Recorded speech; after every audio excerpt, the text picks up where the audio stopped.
Shalom and good evening, everyone. This is Amir Tsarfati. This is November 1st, Wednesday, and I'm live from my home in Galilee. The reason why I'm at home is because we have the highest alert of a possibility that Hezbollah will join the war and start firing huge barrages of rockets. And we're right there within range. So I needed to be few seconds walking away from the bomb shelter in my house. Again, this is our special update on the war in Israel. There is a lot to talk about, a lot of good things and bad things. And all in all, we have to remember God is in full control. But let's start with a prayer. Father, we thank you so much that you are in full control, that you are the one that is watching over your people, that you are the one that is laughing at all the nations that wants to destroy us and wants to cut our cord from you and from your Messiah. Father, we also pray now that you will oversee this update today, that it will not be anything but encouragement and something that will give us clarity and something that will uh, bring us closer to you. Father, we know there's so much deception in this world, there's so much evil, so much diabolic and satanic and demonic activity all around us, and we need you more than ever before. We thank you and we bless you, and we ask that in Yeshua's name. Amen. Shalom, everyone. Again, this is Amir Tsarfati. I am live from my home in Galilee, in Israel. This is November 1st, Wednesday, a very special Middle East update on the war in Israel. And again, a couple days ago, we had a very wonderful evening when we learned that the Israeli special forces, led by the Secret Service warriors as well, managed to get all the way to the heart of Gaza and rescue one of the kidnapped soldiers. Believe it or not, Corporal Ori Megidish was released and was reunited with her family, and that caused great eruption of amazing joy and dancing in the streets of her hometown, Kiryat Gat. But unfortunately, war has price also. And over the past 36 hours, we've lost 16 soldiers in the battles, fierce battles with Hamas terrorists.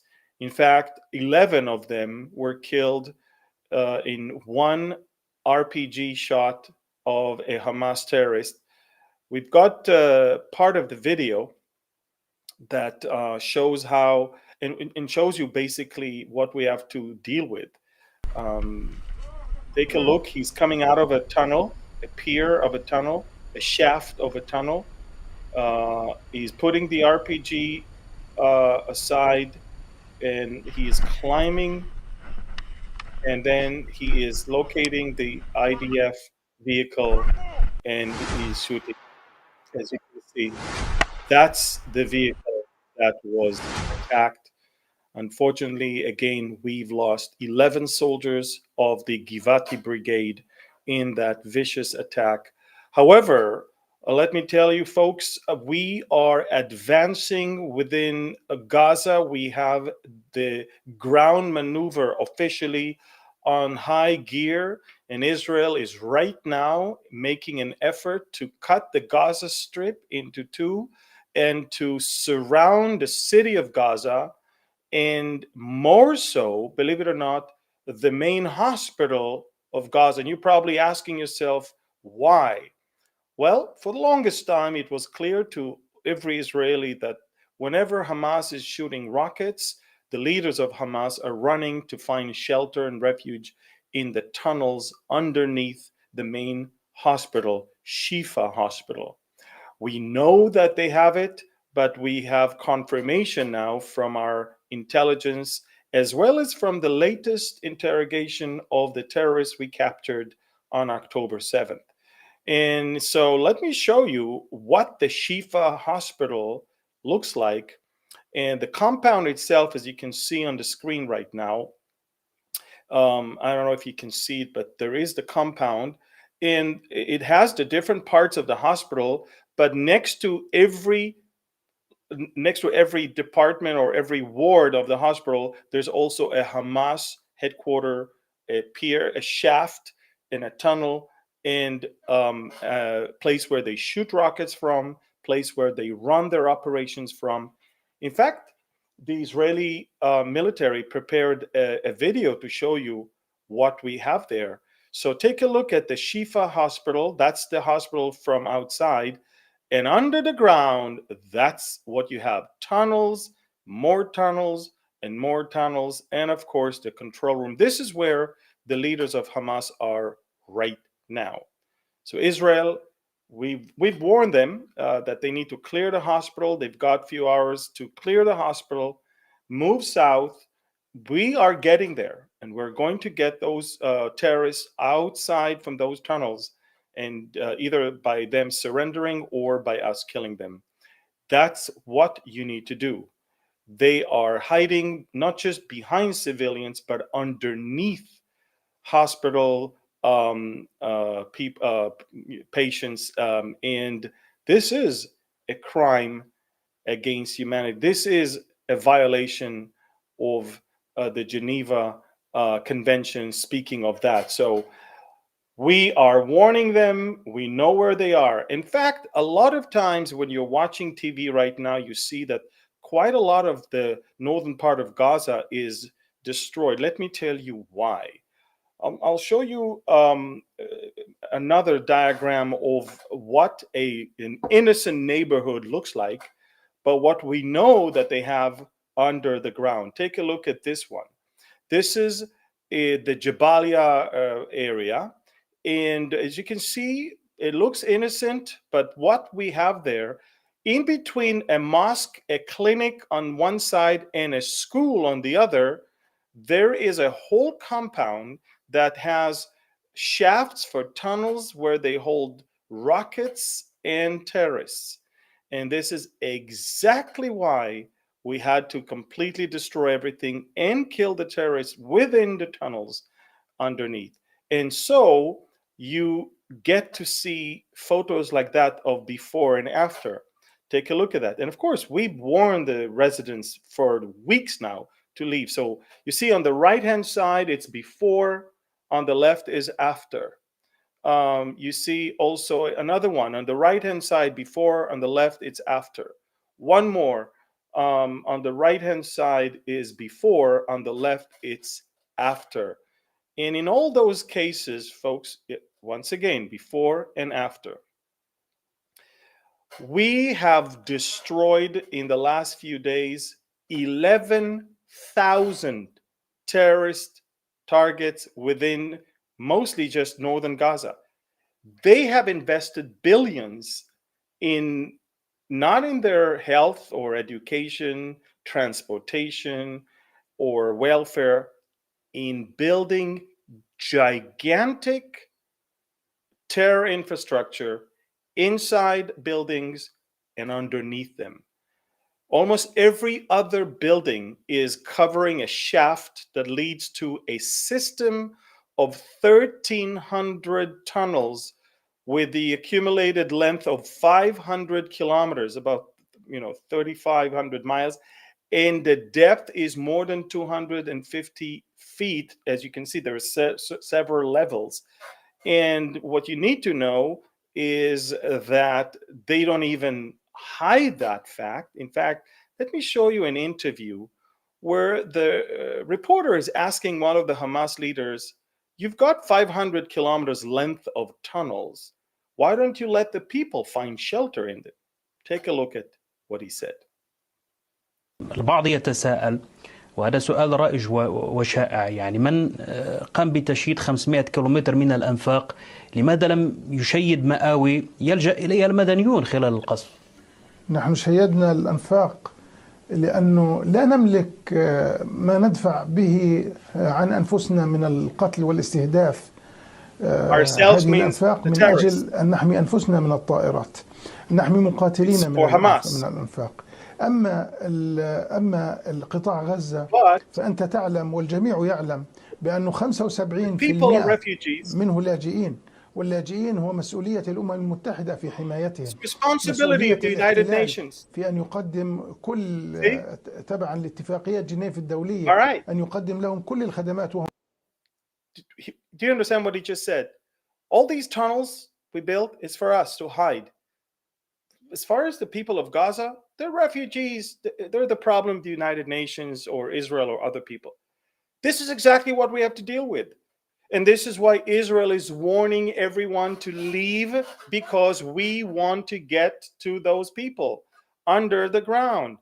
There are 30 to 40,000 terrorists that are holding themselves in those tunnels under the ground. As you can see, he's not even trying to, say that they don't have it. He's explaining why they have it and what they're using it for. Unbelievable. And so, the Israeli forces are already deep into the Gaza Strip. You can see there's a lot of footage of Israeli troops that are in the Gaza Strip already, on the right, on the left, above. And we're trying to basically surround the city of Gaza, which is the nerve center of those terrorists. And slowly, we're closing in on the Shifa hospital. And eventually, there you go. You see, this is activity that we have right now. We're already, that's in the depth of the Gaza Strip. We're moving with tanks, armored vehicles, a lot of support from the air. And these are our commanders. Our troops are already walking through those fields. And as I say, every other house there was used by terrorists either to store weapon or to shoot from. And of course, many of them are covering shafts of tunnels where they are hiding missiles, and also they hide all their command centers. Now, let me explain something, folks. People say there is a humanitarian crisis. There is food, there is water, there is also electricity in the most part of Gaza. But the one thing that Hamas is really in need for is gasoline, is fuel. And why? Because without fuel, you cannot operate the ventilators to supply air to people that are under the ground. You cannot operate their command center, their communications, their control systems, all of that. So the fuel that that Gazans get goes to Hamas. In fact, we already know that they are stealing fuel that was given to hospitals for their own generators, for their own medical equipment. They're stealing it in order to operate their ventilators, their generators, for their equipment. Let me make it very clear: the people of Gaza are not of the concern of the terrorists of Hamas. They could care less about them. They are hiding behind them, they are hiding underneath them, and they enjoy the fact that the people are dumb enough to vote for them and to support them. And you need to understand, this war was started. Everybody's shouting now, ceasefire, ceasefire. Well, let me remind you, on October 6th, there was a ceasefire.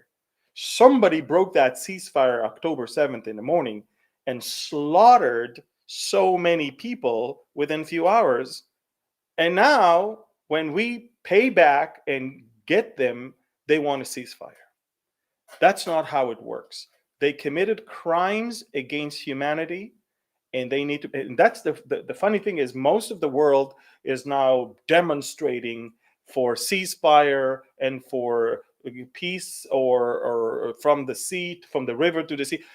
No one talks about October 7th, one of the most documented genocides in the history of planet Earth, one of which that was live broadcasted on WhatsApp, on Facebook, on Telegram. we have all the footage of all the cameras. It cannot, in fact, let me show you something. I don't know if we have it, but on Telegram, I just posted. Today, we showed Israeli parliament members, those who could take it, a 45 minutes long video of the atrocities. This is what they look like when they came out. All of them were crying. They couldn't.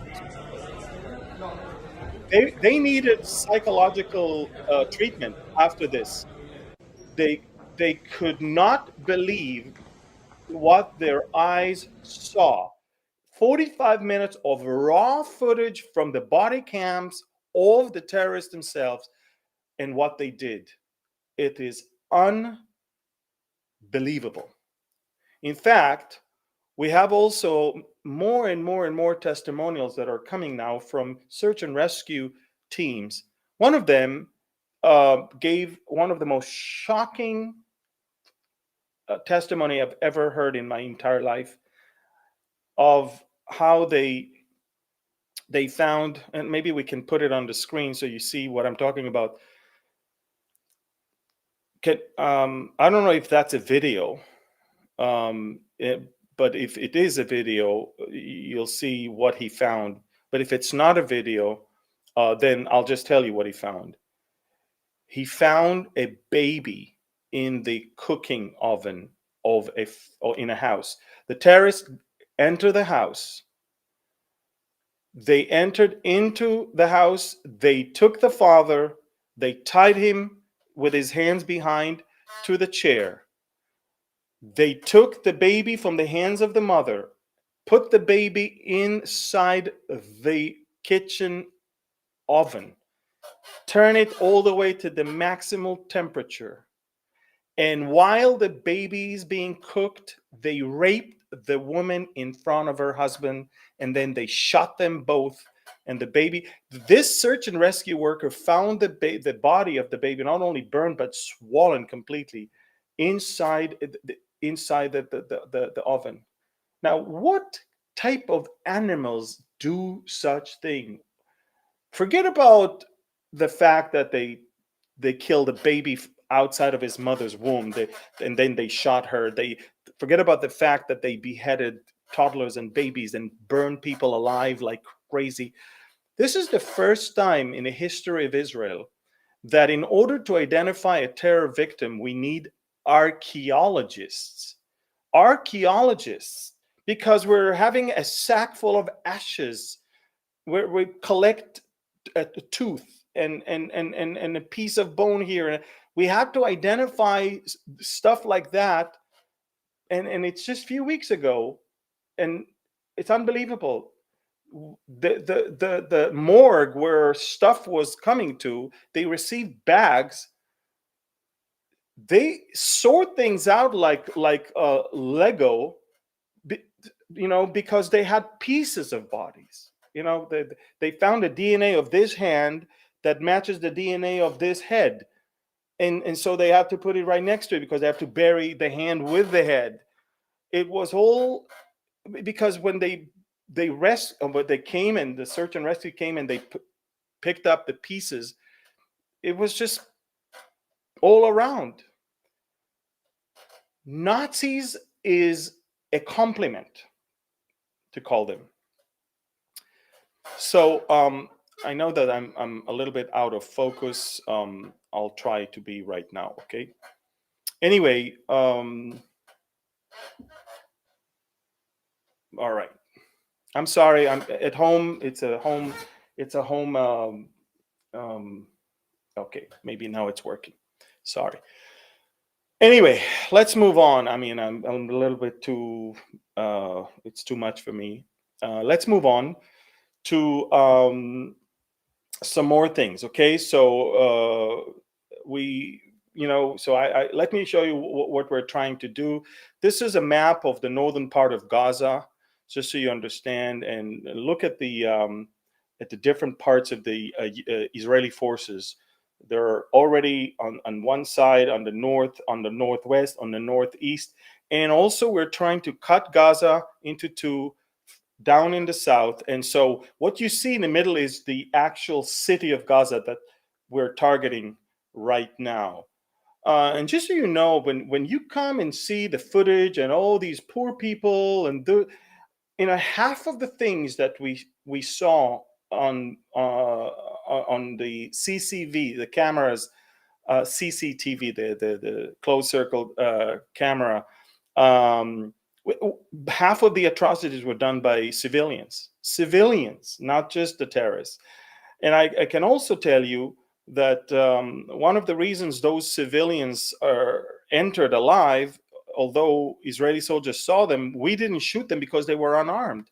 Then they walked in and they pulled a knife and they pulled an axe and they used those things and they just abused those bodies. Now, while those people of Gaza are so poor, let me show you the net worth of Hamas leaders, just so you understand what we're talking about, okay? So these are the three top leaders. Musa Abu Marzouk, he's the one that was interviewed earlier, I showed you. Khalid Mashal, Ismail Haniyeh. We're talking about millions and billions of dollars. And these people, whenever there is money comes to Gaza, they probably take 20% to invest in Gaza, 80% they divide between terrorist infrastructure and their own pocket. And by the way, all of them don't even live in Gaza. They live in luxury hotels, either in Turkey or in Qatar. They also don't allow, they prevent foreign nationalities of human workers, journalists, and others to leave Gaza because they want to create, obviously, humanitarian crisis. But we continue and we move on. And by the way, I don't know if you can see the released soldier that we managed to, with special forces, to release. I don't know if you can see it, but yeah, that's her. I don't know if you can see it. It's can we put that the family picture of her in the middle? Yes, that's her in the middle. That's the day she was rescued. She wasn't released. She was rescued from the hands of Hamas. And another girl that was very famous is Shani Luk. She's a German Israeli. Shani was a tattoo artist, an influencer, and she came to Israel for that music festival. And everybody remembers her because her body was actually in the back of a pickup truck paraded in Gaza. And her mom was told by the Palestinian that she's fine and she's in a hospital in Gaza. But guess what? Guess what, folks? We actually found her skull. We identified her. We found a skull. She was beheaded, and we found her what's left from her head. And that's how we identified her, and we notified her family. And that's when the Israeli troops entered, and we more or less remembered where she was last seen. Horrific atrocities, and it's just unbelievable. Now, after we covered Gaza and what's going on right there right now, and fierce battles are going on right now throughout the night, throughout the day. And again, the Israelis, we hear nothing. This is the first time the IDF is just not saying a word about what's going on there, because we want the troops not to be exposed and we want them to do their job in the maximum security.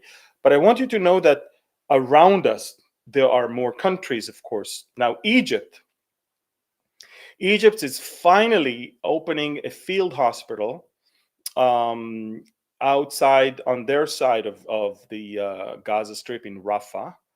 Um, um, and I want you to, there you go, here it is. Also, I want you to know that the Egyptian Prime Minister said the following thing. He said, Egyptian Prime Minister said that the country is ready to sacrifice millions of lives to defend the border. Now, make no mistake, he's not talking about a fight with Israel. He is afraid of Palestinians being in his territory. Look at how many tanks the Egyptians brought to the border just to make sure no Palestinians are entering into their territory.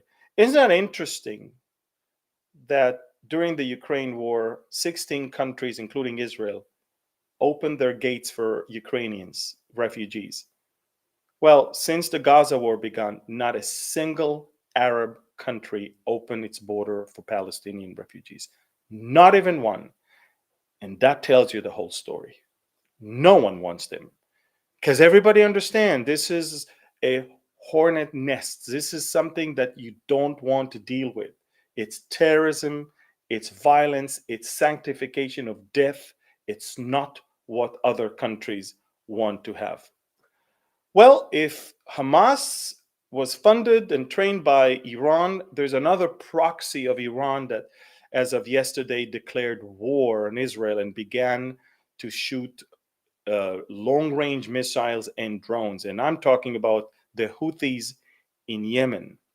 The Houthis in Yemen, we're talking about a group of 50,000 people of extreme Shiite Muslims, very, very radical. In fact, on their flag, look what it says. This is their flag. It's not the flag of Yemen, it's the flag of the Houthis. It says, Allah is the greatest, death to America, death to Israel, cursed are the Jews, and victory to Islam. I mean, that's what they live for. This is what they're all about. Death to America, death to Israel, cursed are upon the Jews, and Islam will be victorious. That's it. It's unbelievable. I mean, where is life? Where is your success? Where is your, what is your life goals? It's all about curse and death. And so this is their spokesman, Brigadier General Yahya Sha'ar, I think. Take a look at him and how he announced that they're declaring war on Israel and they're coming to help their Palestinian brothers and sisters. Take a look at this guy. I don't know if we have him. We should have the Houthi Brigadier General speaking, screaming actually, not even speaking. No, not him. I'm talking about, it's a video of him, skinny, tall guy that is screaming. If we don't have it, then it's okay. Just so you know, they already began shooting long-range rockets. When I'm talking about rockets, take a look at the distance between Israel and Yemen. Look at this map and see for yourself. We're talking about 1,000 miles that those rockets should fly. In fact, look at the distance between Israel and Yemen. Look how far they are one from another. Look at this map and see, why would Yemen attack Israel? Or unless it's completely spiritual and diabolic. And so that's what we have with them. And let me show you a video from 2 a.m. last night from the city that my grandparents founded in the early 1950s, Eilat, by the Red Sea, the resort town by the Red Sea, Eilat. That's the rocket that they launched. There you go. And the interception, look at the interception of the rocket. Above the sea, above the red, boom, that's it. Now, this particular interception is not of a rocket, it's of a UAV. It's a suicide drone that they sent.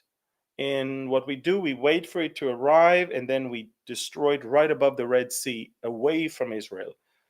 But those ballistic surface-to-surface missiles that they shoot, the ballistic missile can go to space and then land on their target.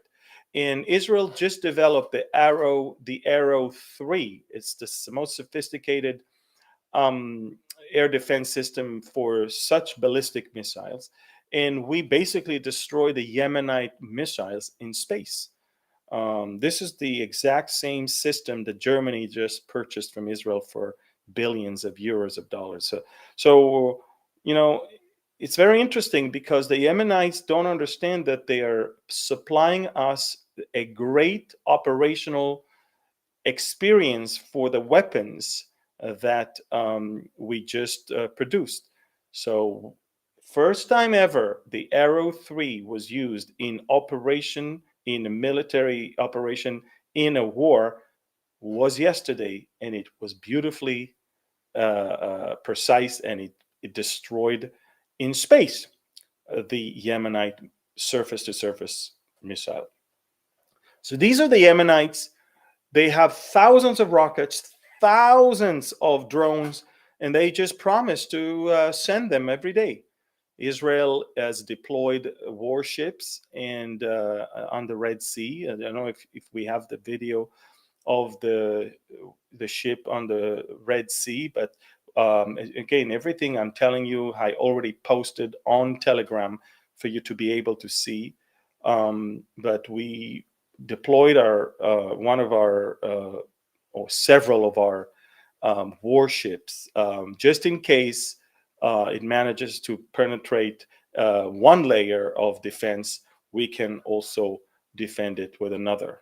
Last week, if I'm not mistaken, or 10 days ago, the Yemenites started with barrage of several rockets and drones. They actually were intercepted by Saudi Arabia and the United States Navy on the way to Israel. And so I guess they found a way to bypass that and shoot it towards Israel, and now Israel is taking care of it. We have several layers of air defense systems, one for short range, another for medium range, and another one for long range. And that is what we are using in this case. Israel is trying not to engage itself in other war fronts, and we want to right now concentrate on destroying Hamas. We do have another front, and that's Lebanon and Syria. We have intelligence that the Iranians want the militias in Syria to do something. And we also know that Hassan Nasrallah in Lebanon is about to deliver on Friday at 3 p.m. a speech.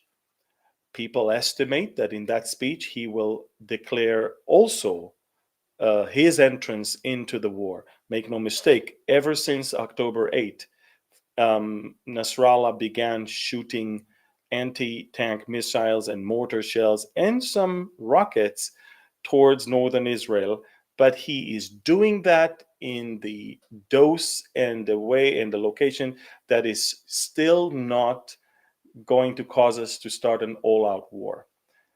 The good thing for us is that our Air Force is not engaged into bombardment of Gaza as much as it used to, because we have done the softening of the targets for the ground troops to begin their maneuver, and we're ready to hit Lebanon should the Lebanese start. Now, make no mistake, most of the Lebanese people are not into any war with Israel.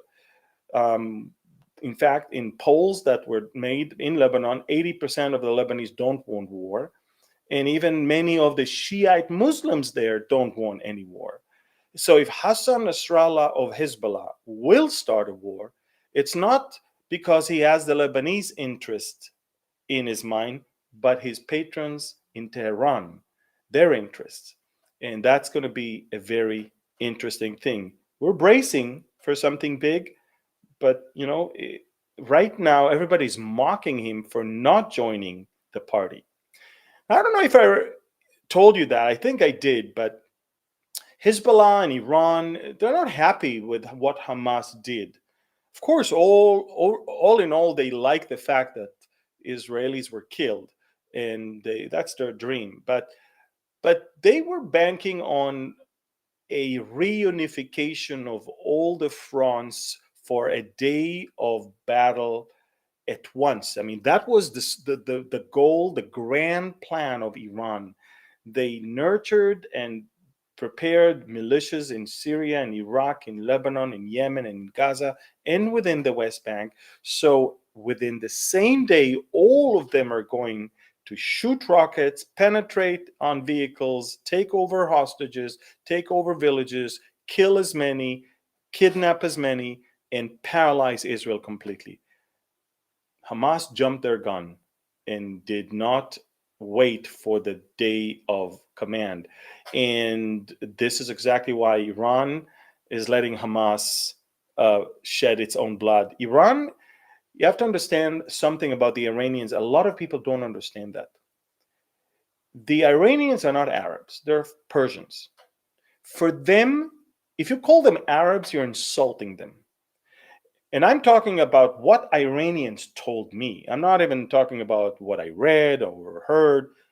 I was told by Iranians that in the way they think, the Ayatollahs, they do not want to waste blood of Iranians. They do not want Iranians to explode themselves, Iranians to fight for. I mean, they want Iranians to just guard Iran's territory. For the other dirty jobs, that's why they prepared militias of Iraqis, of Syrians, of Afghans, of Pakistanis, of Palestinians, and of Yemenites. And of all these people that I said, the Palestinians in Gaza are the least.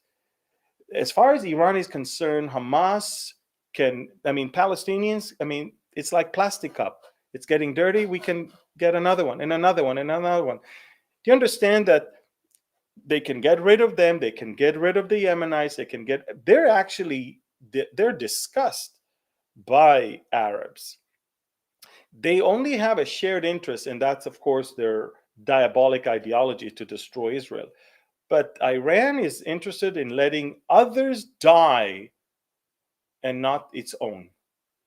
Others fight and not their, and they don't want to bring the war into Iran. They want to keep the war away from Iran. And for that, they built all of their proxies. In Lebanon, Israel already dropped leaflets on houses in Lebanon, warning them not to get into this idea, not to have an idea, or not to dare to participate in the war against us, because we will destroy Lebanon, basically. Israel is dropping leaflets in Syria, in Lebanon, in Gaza. We're warning people, don't do that. We didn't do anything to the Lebanese. We didn't do anything to the Syrians or to the Yemenites. Look at the distance between Yemen and Israel. So why do you start a war against us? We're warning you. Now, that's as far as Lebanon. We have daily exchange of fire, but again, it's in low intensity, and it seems like both sides know that we can manage that. Israel is interested in focusing on Gaza right now. But should Nasrallah start a war on Friday because he wants to prove that he is keeping his word and he is not allowing Gaza to, although I doubt it, if he will do that, that will be a fatal mistake. Now, we also have Jordan on the other side. Jordan is in peace with Israel. We have fractions with them. The Jordanian queen, which is Palestinian, in an interview with Christiane Amanpour, she doubted if the October 7th events really happened. I mean, how dare she? But the Jordanians are more afraid of something else. They're more afraid of rockets coming from other places. And therefore, Jordan asked America to deploy Patriot missile batteries in Jordan. I think we have it, it says here, the Jordanian asked that for that deployment. I don't know if we can put it there. There you go. Now, how about Saudi Arabia, ladies and gentlemen? First of all, you need to understand it's very likely that Iran is now interested in this conflict because they wanted to derail the looming Israeli-Saudi agreement. Of course, this is also an interest of Russia that there will be no alternative energy pipe from India, from Israel, all the way to Europe, which will then make the Russian one redundant. And therefore, we know that Iran and Russia have both interests in preventing any agreement between the Saudis and the Israelis. But guess what? Israel and the Saudis share a common enemy. Not only Iran, but take a look at what happened in Saudi Arabia. The Saudi army has been on high alert in recent days following armed clashes with the Houthis in Yemen that resulted in the death of 4 Saudi soldiers last week. So, lo and behold, you can clearly see that the Saudis actually want Israel to take care of the Houthis as well. And so, what I'm trying to say is that I'm not sure it's working for Iran. And biblically, if you know the prophecy of Ezekiel, Saudi Arabia will not join a war against us, but will protest the war against us. Now, if Iran and Russia and, of course, the Palestinians thought that they can shake the Abraham Accords, it didn't work. Look what the United Arab Emirates said. This is Mr. Dr. Ali Rashid Al Nuaimi, the chairman of the Defense, Interior, and Foreign Affairs Committee at the UAE Federal National Council. He said that the Abraham Accords are our future. He said they are here to stay. And if that's not enough, the Bahraini foreign minister said exactly the same thing. It is our common interest to keep the Abraham Accords working. So the Arabs understand the collaboration with Israel is very, very important and strategic for them. Let me see if we are, we still have, excuse me.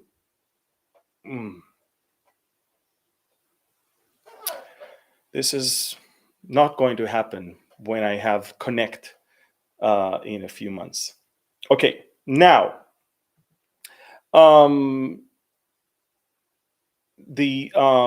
let's talk about the USA. Okay, let's talk about the USA. There's 2 things about the US.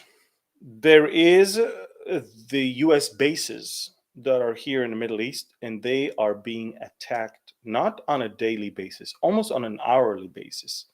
By who? By Iranian militias, by those in Iraq and Syria. They are not only shooting rockets, but they're sending drones, suicide drones, and American soldiers are being injured. And I don't know if the American people are aware of that. So the US is sending more and more reinforcement to the region, but the US is being attacked in the Al Shaddadi base in Syria, in Al Amer, in Konoko base. There's a lot of bases all around. And there's also reports, as you can see, we talked about the fact that the US, one of the US warships actually intercepted the Houthi missiles towards Israel. But within America, and that's an important thing for you to know, there is still a river of people crossing into America from the southern border. I don't know if I have the video here of what's going on in the southern border, but it's definitely on run. Take a look. That's from the last few days. Now, I can tell you one thing. This is from the last few days, and I can tell you folks that among them the FBI knows that there are terrorists. In fact, the FBI just in one of the hearings in the Congress, the head of the FBI said that they're afraid of terrorists that will be inspired by what Hamas has done in Israel on October 7th. Let me be very clear. I'm not trying to scare you. I'm telling you what the FBI is telling the American people, that there is a growing danger that among those that have infiltrated into America from the South, there are a lot of terrorists. And among them, there might be people who might be inspired by Hamas to do exactly the same thing to American people. Make no mistake, they will do it if they will find the right moment and the right opportunity. I am saying that not because I want to scare anyone. I'm saying that because the writing is on the wall. And it's not only in America, it's also in Europe. And we see in Europe stuff that caused a lot of Europeans not to sleep well at night. Also in America, take a look at what's going on with your campuses and your universities. You have Nazis in your universities in America. Take a look at this video from Harvard University. Every time I see those signs, you know what I do? I rip them down. You rip them down? All those signs that y'all post up, guess what I do? Rip them, spit on them. Oh, you don't care about innocent hostages taken by murder and rapists? What about all those Palestinian babies? I care about those Palestinian babies that are being murdered by Hamas and Islamic Jihad hands. I do care about them. You don't, clearly. I love Hamas. I think Hamas. Oh, you love a terrorist organization. A fucking sand globe. Interesting. Harvard Square, everyone. I think Hamas should blow the fuck out of Israel. I think they're all dirty, dirty animals. That's not anti-Semitism? That's not anti-Semitism? For real, they should be all exterminated. Thank you. Every single one of them. And their kids, their mothers, their children, everybody. Just like Hitler Thank you for proving our point. Have a lovely night. You know, line them up. Racist in Harvard. Harvard University. He wants all Jews killed, their mothers, their fathers, their babies. He's worshiping Hamas. He's admiring Hamas. He thinks all Jews must be killed. That's not the only one. You see in social media all over, you see the same stuff. I don't know if you see posts on social media that, and some students have been arrested also, but take a look at this collage of social media posts that we have. Sorry. I mean, there is a collage of social media posts from Harvard, from Cornell University. From Cornell University, mine is slide 60. I don't know if you have it there, but we are talking about direct order, look at this. Here it is. Cornell University police patrols have been increased in campus after flood of threats against Jewish students on its internal communication platforms. And I'm talking about eliminate Jewish living from Cornell campus. The Jewish house on Cornell is yet another literal and symbolic form of apartheid. Jewish people need to be killed. Gonna shoot up 104 West. I mean, stuff like that. This is Cornell University. And if that's not enough, you see people marching in the street. Look at this lady who works for Vogue magazine. Look at what she's having in her mouth. Look at this. It says here, resist colonial power by any means necessary, which means you can burn babies, you can behead toddlers, you can bake babies, any means necessary. That's what you need to do. These are, you would think they're normative people from all walks of society within America, but that's what we have today. Celebrities that are equating Israel to Nazi Germany. I mean, unbelievable stuff. They call the good evil and the evil good, the darkness light and light darkness. It's unbelievable. And it's not only in America. Take a look at what's going on in Europe. Look at this cartoon of Europe, and it's very, very telling, I would say. Take a look at what Europe looks like. What is added to the stars of the European flag. There you go. They're adding the crescent. And Ayn Rand said, you can avoid reality, but you cannot avoid the consequences of avoiding reality. And this is exactly what is happening in Europe. They're marching in European. First of all, take a look at Vienna. In the Vienna Jewish cemetery, as of this morning, swastikas. Okay. And by the way, make no mistake, Austria is one of the closer friends to Israel in this whole thing. Take a look at what happened in Poland, in Warsaw, a few days ago. They had a march in the streets in Warsaw, and one student, and she happened to be from Norway, she's a medical student. Look at the sign she held in her hand. The medical student in Poland. Look at her in Warsaw, in Poland, and look at the sign she was holding in her hand. It's slide 67. I don't know if you can see it. Again,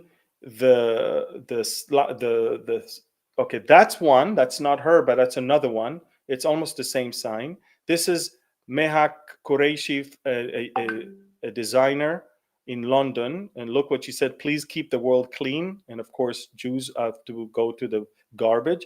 But there's another one in Poland, and of course she was suspended. Yes, here she is. She's even proudly interviewed to Nexta TV, and look what she says: keep the world clean, Jews in the garbage. And she's a medical student, and she was suspended from her university. What's going on in Europe is unbelievable, and we'll talk about it very soon when we talk about the horrific anti-Semitism over there. What about Turkey? A lot of us are interested in Turkey because, hey, Turkey is mentioned in Ezekiel, and are we in the Ezekiel 38 war? So, first of all, Turkey is an ally of Israel on the paper. We have great trade relationship and even military one. But Erdogan, who really needed our help in the last few months, of course, changed himself in light of what's going on in Gaza. And he actually said that Hamas is not a terrorist organization at all. He never condemned anything they did on October 7th. He showed up to a rally with this scarf with the Palestinian flag on one side and Turkey on another. Look at the crowd on that Turkish day, National Day, where he spoke very, very with vent. Can you see? Look. Now, for the most part, you see Turkish flags because it was their national day. But he used the national day to have a speech where he literally spoke like the greatest anti-Semite. Now, that as far as Turkey is concerned. Also, I want you to know that 2 American B-1 landed in Turkey's Incirlik Air Base in preparation for deployment closer to this area. So Turkey, don't forget, is a NATO member. It's a very interesting thing. He's in bed with Russia. He hates Israel. He's a member of NATO. He has American bases with some nuclear warheads in them. Very interesting thing. Now let me talk about what's going on with the Jewish people around the world. There's a lot of liberal, progressive Jews that live in the United States, among them many celebrities. They woke up to the reality that being liberal and progressive, being surrounded by liberals and progressives, is not enough if you're a Jew and it's time to hate the Jews. They woke up to understand that all their friends in the academia, in their entertainment, are abandoning them. They woke up to understand that all the students that they used to be friends with, all the professors they used to be friends with, are now hating them just because they're Jews. Because it's time to hate the Jews. Because Jews are the problem of the world. You see the, not only in Israel but also around the world, a sobering up moment for all the liberals. They understand that what we see here, those Hamas terrorists, when they entered the kibbutzes and the villages, I want you to know, they killed mostly families that are very pro-Palestinian in their political views. They killed families that were into peace with Palestinians. They killed families that used to help Palestinian kids getting medical help out of Gaza in Israeli hospitals. Peace activists, all of them lived in those kibbutzim. That's the people they killed. Why? Because they are Jews. Doesn't matter if you're liberal, if you're pro-Palestinian, if you love the Palestinians, if you want peace, if you want justice, if you're a Jew, we need to kill you. And all of them are dead right now. And so the left in Israel woke up to the reality that we don't have any partner on the other side. And make no mistake, people try to tell us, oh, that's just the Hamas, not the Palestinian people. Let me tell you something. The Palestinian people held elections and voted for Hamas. And if you think that the Palestinians in Judea and Samaria are different, the reason why Mahmoud Abbas, the president of the PA, is not holding elections for more than a decade is because he knows Hamas will win. They're all Hamas sympathizers. If they could, they would have done the same thing. These are all either Nazis or Nazi collaborators, supporters. They want to kill us. And now, finally, it registered in the minds of the leftists that there is no way we can trust them to run territory that is so close to us. So this is where we are right now, a sobering up moment. And I see two things that are happening. By the way, Jews all around the world are now going through some very, very dark times. In I don't know if we have photos here, but in Paris, in the 12th district of Paris, they are marking Jewish homes with Stars of David. Marking Jewish homes. In Berlin, they mark Jewish homes. Also in London, they mark Jewish homes. But look at this woman in Paris and how she's in tears when she's trying to explain that what she's going through right now is stuff that used to be in Europe in the 1930s. I don't know if we have it, in the Jewish thing. If we don't, you can go to my Telegram channel and see it for yourself. Look at the rise in anti-Semitism in different parts of the world. It's phenomenal. In the UK alone, we're talking about a 1,350% rise. I mean, as a Jew wearing a yarmulke, you cannot walk in the streets of London right now. In fact, the cops in London are taking off the posters with the kidnapped Israeli children because they're afraid that that will cause an uproar. Even in France, we found them. Even in Germany, we found the cops doing that, fearing of the Muslim reaction in that area. Anti-Semitism in Germany, in Austria, in the UK, anti-Semitism in Russia. This is in Moscow. Look at this. Marking Jewish people. We're back in the 1930s. And all of these Jews in France and in Britain and in Germany and in Austria and probably even in Russia, they understand we are not safe.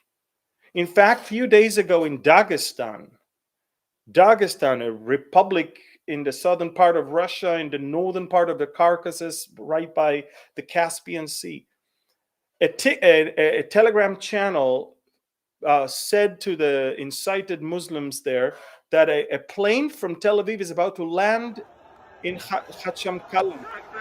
Look at them. Allahu Akbar. They stormed into the terminal and into the tarmac. Look at them running towards the plane to catch Jewish people. They want Jewish people. Look, they came to the plane. They were looking in the plane. That's looking for Jews.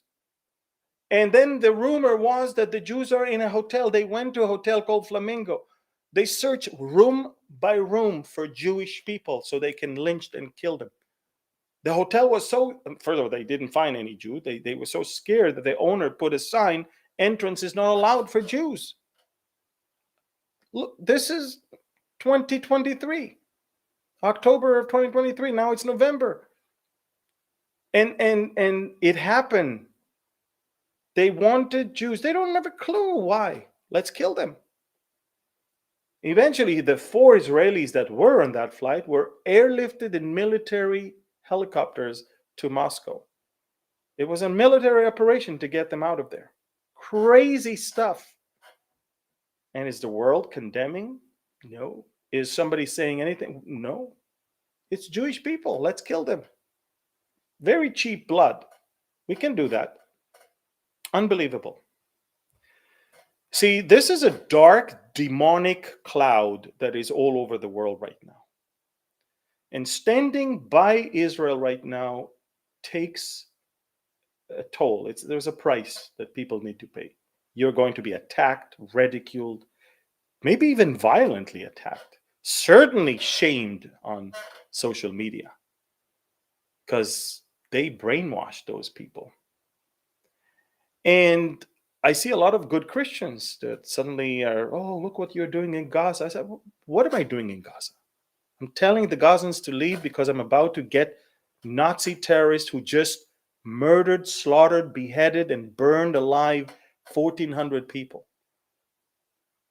1,400 people in proportion to the Israeli population is almost 8 times 9/11. Would any country, would America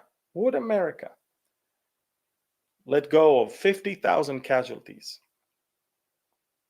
Not just that died instantly within a few seconds in a plane crash, that were tortured, burned alive, beheaded, cut to pieces.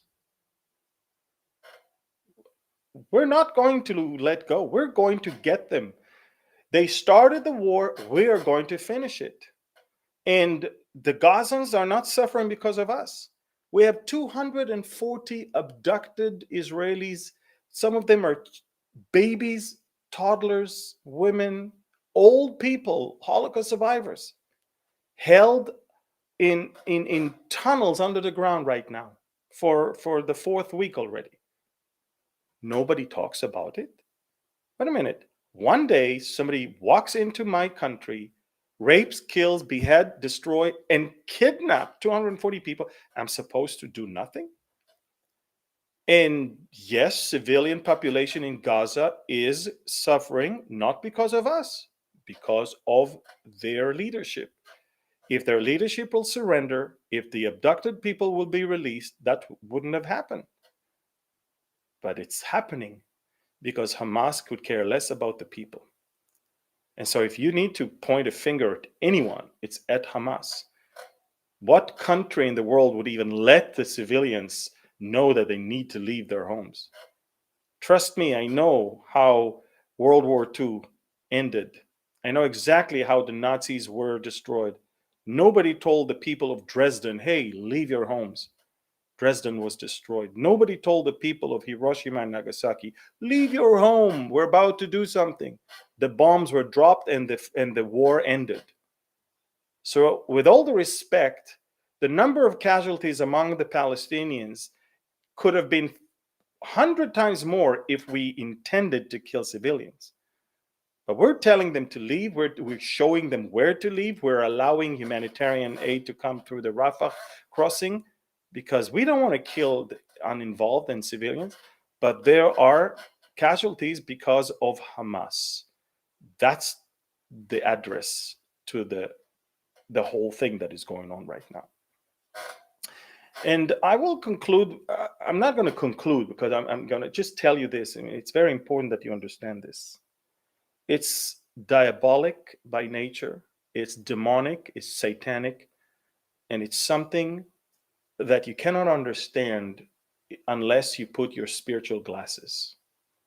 And unless you understand that it is the same spirit of Pharaoh, the same spirit of the Amalekites, it's the same spirit of the Babylonians. It's a spirit of let's kill them, annihilate them, destroy them.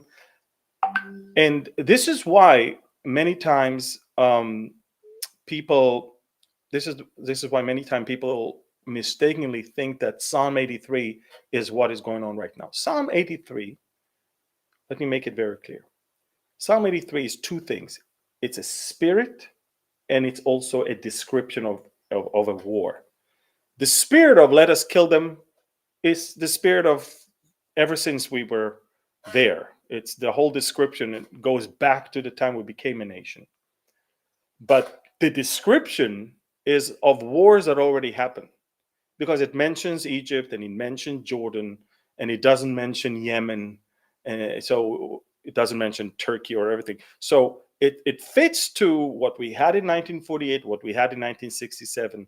Right now, Israel is not fighting Lebanon or Yemen. We're fighting the Houthis and the Hezbollah. We're fighting Hamas.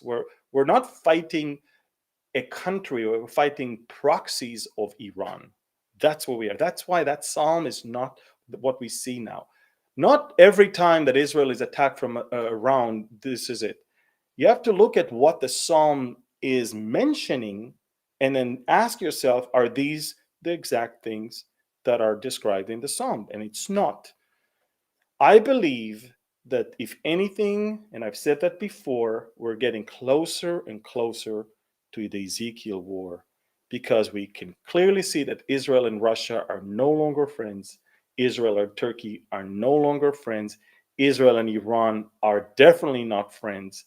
And you can clearly see that the Saudis are on our side, Emiratis and Bahrainis on our side, Sheba and Dedan, the West European countries and America is on our side. And definitely this is the map of the Ezekiel war. Now, why is it that Ezekiel war is not yet happening? Because in the Ezekiel description in chapter 38, no country is helping Israel. At the moment, America is here. You have American troops on the ground, you have American carriers in the sea, and American fighter jets in the skies. So I would say, and still Damascus is standing. So we're not there yet, but we're definitely getting closer and closer. In the meantime, we have to remember, God is in control. He's the keeper of Israel. Israel is not going anywhere. He brought us back here not to uproot us once again. I have no doubt that we will be victorious. But I want to remind you, this is not the end of the anti-Israel campaign. We might be victorious, then we'll have the Ezekiel war. Then we might be victorious, and then the Antichrist will rise. And after 3.5 years, he will persecute us as the great tribulation and Jacob's trouble. Only when the Prince of Peace will have his feet standing on Mount of Olives, and his people will look at him whom they pierced, and they will acknowledge him, repent, and accept him. Because he said, I will not come back again, Jerusalem, until you say, Baruch haba b'shem Adonai, blessed is he who comes in the name of the Lord. So our prayer is that more and more Israelis will understand who their Messiah is, so they will not have to go through all the future persecution. But even throughout the future persecution, God will always keep that remnant for himself. And then, as Romans 11 says, all Israel will be saved. Keep praying for the people of Israel. Keep praying for the nation. Keep praying for the leaders. And keep praying for a swift victory and for the enemy to be scattered. Thank you for all of this. I'm apologizing for some technical problems. This is when you have an improvised studio in your own house using a camera that you normally don't use. But again, we are going to have a studio, God willing, in a few months, not far from here, and it will be much better. Thank you again. Let me pray the Aaronic blessing upon you. יברכך אדוני וישמרך, יאר אדוני פניו אליך ויחונך, יישא אדוני פניו אליך וישם לך שלום. The Lord bless you and keep you. The Lord make his face shine upon you and be gracious to you. The Lord lift up his countenance toward you and give you his peace. B'Shem Yeshua. Amen. God bless you. Shalom. And join the Telegram channel. It's the only way to stay updated with everything that goes on. This is how you can do it. Thank you. God bless you and shalom. Join the Amir Tsarfati.